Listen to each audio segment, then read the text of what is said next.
There's a light that shines on every human being. But one. From director Sam Raimi. Darkman. Hello everyone, I'm Brevin Thompson. And I'm Cameron Simpson. And welcome back to my annual Halloween special. And this time we're going to be talking about Darkman, which was directed by Sam Raimi, one of my personal favorite filmmakers. Little short story about my history with this movie. I remember first watching this on cable one time when I was a teenager, and I only watched like part of it, and I thought the movie was pretty cool, but I didn't like watch it all the way through until I got it on Blu-ray one time, and I was like, oh, I recall watching this one time, and I watched it all the way through, and since then, I've really come to like this movie. I think it's really good. I think it's one of Sam Raimi's more underrated movies because he's made some really damn good films because, I mean, we all love his work on Evil Dead, Spider-Man, and hell, I mean, even more recently, he did Doctor Strange and the Multiverse of Madness. And outside of that, I mean, he's made some really good movies outside of franchise, such as, like, The Gift, Drag Me to Hell, A Simple Plan, The Quick and the Dead. I love Sam Raimi because of his work on those movies because, I mean, he's one of those filmmakers who has, like, a vision for a certain project that he has a lot of passion for, and that's one of the few reasons that I really respect Sam Raimi for, and I really like his work on Darkman. So when I first showed you this movie when we watched it on VHS tape, I mean you were like completely. I remember you being like completely like surprised that this was directed by Sam Raimi. You were mostly like unaware of it because, I mean, for the longest time that I've known you, I mean, I know you were, like, the biggest fan of, like, Sam Raimi's work on Spider-Man, but, I mean, do you ever remember, like, how you felt after first watching this? After first watching Darkman, I believe, yes, I was indeed surprised quite, just very much, because, honestly, as you know, I did know him for his work on Spider-Man, but I didn't really know him for his work on literally anything else. I mean, I might have seen his name a few times, but it was mostly just Spider-Man, and I didn't really see him as a horror film movie director. It was surprising and really just kind of made me see him in a new light, but I very much respected him for it still, and the movie itself, to me, I would also agree with you on the fact that it probably is one of Sam Raimi's more underrated films. Plus, it was at that time when Sam Raimi was wanting to experiment with different genres because at the time, before making this movie, he was mostly well known for Evil Dead 1 and 2, which I think are really, really good because, I mean, we did eventually watch the Evil Dead movies together, and because of, like, Sam Raimi's, like, I mean, because of like his work on those movies and being known as a horror director, he wanted to like step back from that, at least for the time being at that time, and work on a superhero movie. At the time, he wanted to make a Batman movie, but since Tim Burton was attached to that at the time, and him wanting to save money, Sam Raimi instead made his own character, which is Darkman. And the fact that this character is completely original and Sam Raimi just came up with this idea, like, mostly just to save money. I mean, that alone just... I definitely respect him for wanting to try to do something different with the superhero genre. But, of course, I mean, he would handle, like, popular IPs, such as, like, Spider-Man and eventually Doctor Strange. So when it comes to performances in this movie, I really like Liam Neeson as Peyton Westlake, who eventually becomes Darkman. It's really impossible not to love Liam Neeson. I mean, he's fucking awesome in pretty much almost everything that he's in. I mean, and this was like one of the first few times where he became an action star in Hollywood because at the time he was like very reluctant to do so. Hell, he was even offered James Bond at the time at one point, but he turned it down because he didn't want to be known as an action star because he was mostly known for like dramatic roles, like say Schindler's List, for example. But this was like one of the first few action movies that he starred in back in the early 90s. And he does a significant good job in this movie. I mean, Especially like after he's horribly disfigured and when he becomes Darkman, everything that he goes through throughout the film, you do feel sympathy for him, you do feel sorry for him, and you want him to get revenge on the assholes who did this to him. And he definitely sells his performance, and I think it's definitely one of Liam Neeson's best performances of his career, really. I personally agree that Liam Neeson was a really good choice to go with for this particular role, because the way I see it, I honestly can't picture anyone else that probably could have done it. When it comes to his performance as Dr. Peyton Wesley, I personally enjoy what he's trying to do. He's trying to create synthetic skin for burn victims, and ironically, it turns out to be the very focus of his goal throughout the entire movie. And the thing about the synthetic skin that he's developing, the thing is, like, every time he tests it, he first tests it with his lab assistant, and every time that it dissolves, like, after 99 minutes, but they discover it lasts, like, over 100 minutes when there's no sunlight, which means that the synthetic skin is photosensitive. Yeah, I found that to be quite interesting. Despite all that, they still just are missing something here. They've only got one piece of the puzzle, but they're getting close, and it just really gives you. And to me, that particular moment really just kind of fills you with joy for a sec, like you're a scientist on the brink of finding the Nobel Prize thing or something, and it's just joyful. Yeah. When it comes to Durant, who's played by Larry Drake, he is one evil piece of shit for sure. At first, we first see him in the beginning of the movie, like trying to like buy some land of this other gangster or something like that, which eventually like leads to a shootout, and he intimidates him just by like cutting out his fingers with a cigar cutter. And he has something about cutting fingers and preserving them, so to speak. Yeah. And like I said, he's an evil, twisted piece of shit. Yeah, that is just messed up. When he eventually does like go after Peyton and kills his lab assistant, just so he's looking for some document, and he has his goons beat the shit out of Peyton and disfigure him. They burn the shit out of his hands and dip his face in some sort of chemicals and leave him for dead. And they pretty much blow up his lab, and they think that he's dead. But he isn't, surprisingly. So Peyton is like somehow like rescued at some point. They don't really like specify like how much time has passed like after that, like months or a year or something. Like they never really like specify that. This is just like a small little nitpick. Some doctors like do this like procedure where they like sever his nerves so he can't like feel any pain. But there's like a side effect of this treatment. Like he like developed like so much adrenaline, and he has like difficulties maintaining his rage. But this also like gives him superhuman strength. So yeah, definitely something like going on there. And when it comes to this like one scene where he does awaken, I'm just like this like little transition that like happens.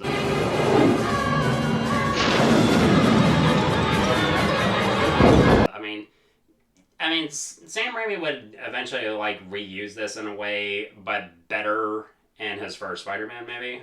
Mm-hmm.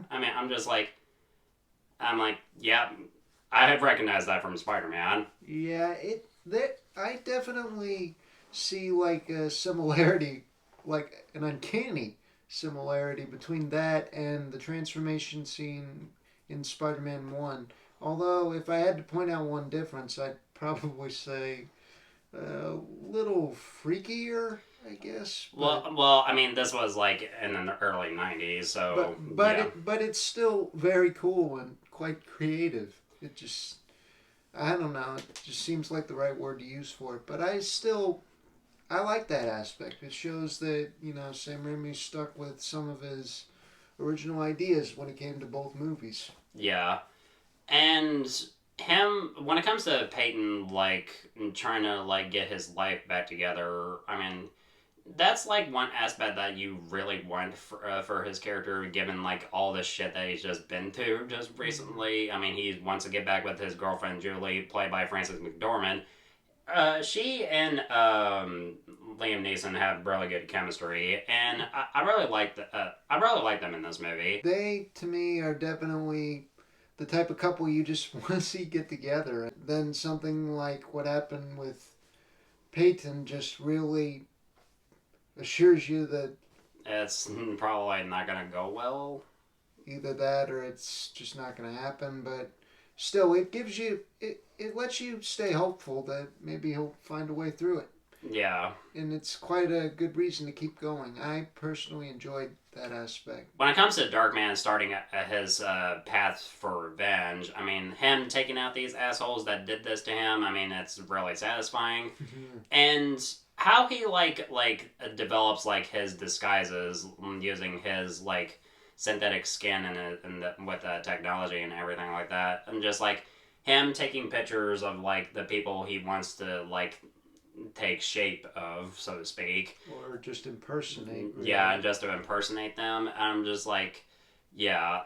I mean, it's pretty interesting, like, having to take photos of, like, people he wants to impersonate, and having, like, this machine, like, create the synthetic skin, like a copy of, like, the faces and everything like that. I think that's really interesting. Yes, I personally enjoyed the holographic interface of, like, what the machine projects when he's about to like make a copy of something. I thought that even for the 1990s, that was a really advanced piece of tech. It was quite remarkable. Yeah, I mean, and with the hologram, I mean, this is I mean, it's kind of like early like computer effects. I mean, it wasn't like mind blowing like CG. I mean, this came out like a year before T2. Yeah, I mean, it's in my personal opinion, you might say, it's like far from the most mind-blowing technology I've ever seen. When it comes to the moments of Darkman impersonating people, I mean, there's one moment in particular that I love, and it's when Darkman is impersonating Durant, goes to Chinatown to see this one guy and get money from him, and while he is like leaving, he bumps into the actual Durant, and one of his goons is like, "Holy shit, there's two of these motherfuckers in the same place." And I'm just like, "There's two of these guys?" I'm just like, yeah. I'm like, which one is the imposter and which one is who? Yeah. That's just like... Yeah, then there's like this moment of dialogue where he goes, "Don't just stand there. Do something. Shoot him. No, shoot him." I mean, that's just hilarious. Yeah, that definitely is. And when it comes to certain comedic moments in some Sam Raimi movies, I mean, he does know when to deliver like good comedic moments, and this one unintentionally, of course, that's hilarious to me. Yeah, I mean, it's honestly, I've seen some Sam Raimi movies before, and I've seen their type of humor, and I love it. But in this particular film, I can't help but feel like maybe, even though he's a guy for humor here, like Brevin said, it could have been a little more unintentional, but still very hilarious at the same time. After impersonating, like, other gang members, Darkman's next move after that is to get together again with his girlfriend Julie at the cemetery, who at first doesn't believe he's alive. She's just scared out of her mind, but she eventually is able to believe that he's really back, and they start patching things up. But that's kind of when things start to get a little haywire, so to speak. Well, I mean, they don't go like haywire until the fair. I mean, because when it comes to their relationship, I mean, it's definitely a tragic love story, and especially like I mentioned in the fair, I mean, things, I mean, like I said, go haywire, like, after, like, he tries to, like, win, like, a pink elephant for his girlfriend, and some asshole was like, "Nah, you gotta get behind the line," and, I mean, Darkman just breaks the fucker's fingers, tosses him out, and then that's when his, like, synthetic skin, like, starts to, like, dissolve, and he obviously doesn't want to like frighten his girlfriend because of his appearance, because he's afraid that she'll only see him as a monster. And like I said before, you do feel sorry for him. You do feel a lot of sympathy for him, and I'm just like, damn. Yeah, I mean, I honestly don't know, like, what else you could possibly feel for this guy. He's lost literally everything except Julie, who's still loyal to him, and he's just worried about losing that. So you really do relate to that, and I honestly just can't help but feel sorry for him on all that front. Yeah, plus he's on this path of revenge, and Julie is like the last link to his humanity in a way. When it comes to the third act, it's nothing but action, and that's what I love about it. And I love how Sam Raimi knows how to deliver exciting action sequences. I mean, of course, in the Spider-Man movies, they're mind-blowing, but I mean, this was at that time when he was experimenting with certain genres, and I do love the entire third act of Darkman. Yep. I honestly think, especially for one of his first tries outside the horror genre, that it really, action-wise, just scored practically, I'd say, 9 or 10 out of 10 in my book. One in particular, this was like after like they kidnapped Julie and tried to kill Darkman. I mean, Darkman basically kills most of Durant's goons, and this leads to maybe the best action scene in the movie, with him hanging on to this wire while Durant has someone flying a helicopter, and I love everything about this scene. Although there's a few aspects of it here and there that kind of date it, and it kind of dates most of the movie. There's a few effects here and there that are a bit dated. I mean, because when it comes to the in-camera stuff, that I love. Yeah. And there are some moments in the during the helicopter scene where you can see Darkman, Liam Neeson as Darkman behind a green screen while he's hanging onto that wire. Yeah. But for the most part, the in-camera stuff, I love that. Yeah, me too. It was quite interesting. I do want to draw upon this because when it comes to the makeup work, having Tony Gardner come in to do the makeup work on for Darkman, I gotta give him props for that. And I do respect Tony Gardner. He's one of the best in the industry when it comes to makeup. Right next to probably Rick Baker and the late Stan Winston. Rest in peace. But it's damn near close. Tony Gardner, he worked on Darkman, he worked on several Chucky movies, he even worked on Zombieland 1 and 2. The guy knows his shit, and I do love his work on Darkman. Yeah. When it comes to his work on Darkman, for me, I agree with Brevin. He's an amazing makeup artist. And plus, when it comes to the helicopter scene, I love how it ends. Kiss your ass goodbye!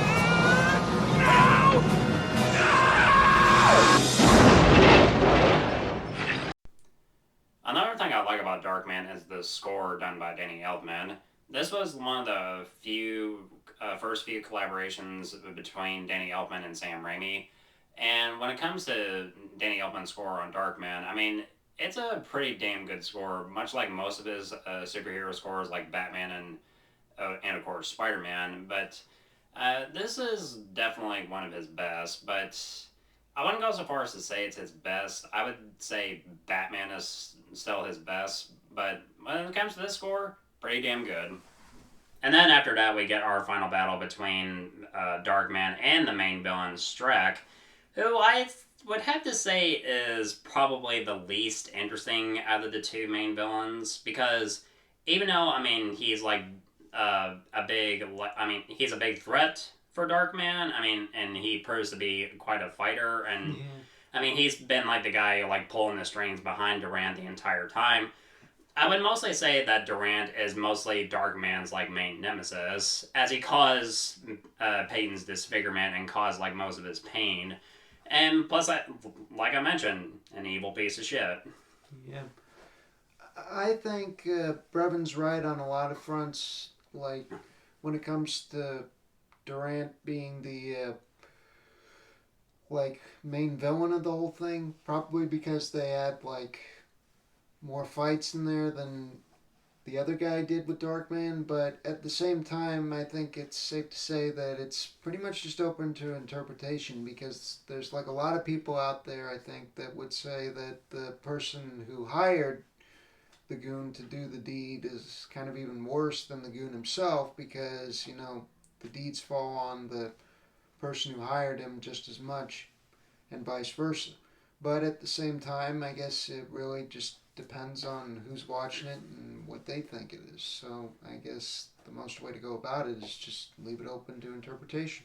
Yeah, and they had like a decent looking fight for the most part. Yeah. And yeah, and of course he has to like save Julie. And that one moment where he has to like swing to save Julie. I do love that part right there. And when it comes to Darkman, like about to like drop Shrek and him just like gloating him like you're not gonna do it. It's not something you can live with. And him just hitting the guy and hearing him scream and you just hear Darkman just say, "I'm learning to live with a lot of things."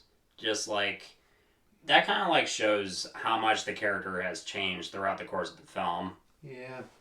And at the same time, the first time I saw that, to be honest, I was truly shocked because to me, that's usually the part in the film where you expect the hero to do the right thing, but it really shows just how different Darkman is from your standard hero movie. He's, to me, he's more like an anti hero than an actual hero for various reasons. And with the film ending with Peyton leaving Julie because he felt like he's become a monster on the inside because he told Julie, I mean, if he covered his disfigurement, hidden behind the mask, she could love him for who he was inside. But over the time, he began to change on the inside, becoming a monster. So he leaves Julie, puts on a new mask, and it's Bruce Campbell. And I like that we get a Bruce Campbell cameo in this movie because he's a treat to watch in pretty much every movie that he's in because I love the shit out of that guy. Yeah, I actually heard like a while back that Bruce Campbell himself actually was set to be Darkman for the film originally, but they realized that he probably just like didn't have the right, I guess you could say,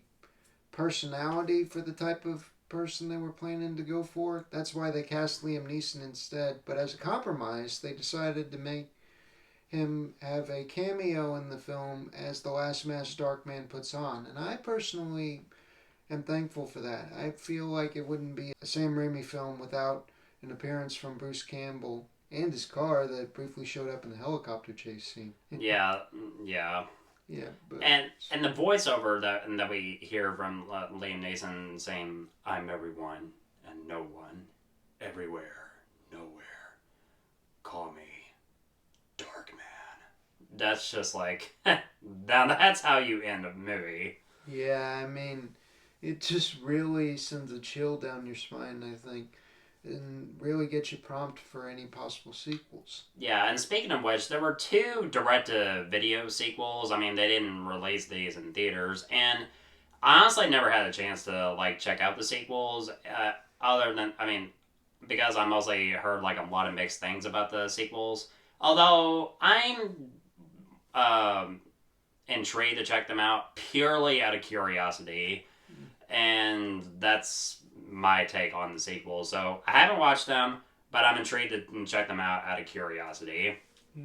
As far as what I think on the sequels, I have not checked them out either myself, personally, but I did read about them a little while back, and even though from what I heard, the original actor Liam Neeson did not reprise his role for the sequels, despite all the criticism that they had gotten apparently for that time period. The story themselves, from what I read about, did seem to have a nice, story to them, and really kind of checked out. I honestly don't know what they were like per se, but I would be interested in taking a real look at them because I think maybe people just didn't understand them at the time. And recently I heard that Liam Neeson was in talks of like wanting to like reprise his role as Darkman for a potential legacy sequel that would ignore the events of the direct-to-video sequels and just be a sequel to to the original movie. And I'm like, okay, I would definitely be on board with that. I mean, if Universal is interested in like producing a sequel, I would say go for it. I would definitely would want to see like Liam Neeson come back as Darkman because I honestly can't imagine like anybody else like portraying the character as well as he did back in the early 90s. Yep. And I personally believe that they should do it because even though maybe Darkman's not exactly for everybody or it's just a little unorthodox compared to some of the other superhero films we know, I do believe that he should get another chance because I believe that with just with just a little tinkering and maybe the right people behind it, he could really amount to something. Hell, I even have Sam Raimi direct it. Fingers crossed. Yeah. When it comes to Darkman, it might not be the type of movie that you might associate with this time of year, but I certainly do. It's just one of those movies that's just perfect for the Halloween season. But, I mean, it's entertaining. Liam Neeson's great. Frances McDormand and Larry Drake. I mean, nobody for the most part gives a bad performance. I mean, Sam Raimi is great working. I mean, he was great with his direction for this film. The makeup work for Darkman is impressive as always. It's just a really entertaining movie to watch. Although there's like a few things that kind of like date the movie. It's not 100% perfect. It's definitely underrated in terms of Sam Raimi's movies. And I would definitely say give it a watch. So I'm going to give Darkman a B+. So what did you all think of the film? Let me know in the comments below, and I want to give a big thank you to Cameron for collaborating with me on Darkman. It was so much... you made it so much fun talking about this. Why, thank you, buddy. It's good to be back. I honestly, was really looking forward to coming back again, especially after I had a brief leave of absence, you might say, after my encounter with COVID. But that's cleared up, and now I'm just glad to be back and doing things with you again. And I honestly can't wait to be doing even more with you. Yeah, definitely. And guys, thank you so much as always for watching. Looking forward to doing more videos really soon on my Halloween special. And if you want my thoughts on old or new films, of course, you know where to find me.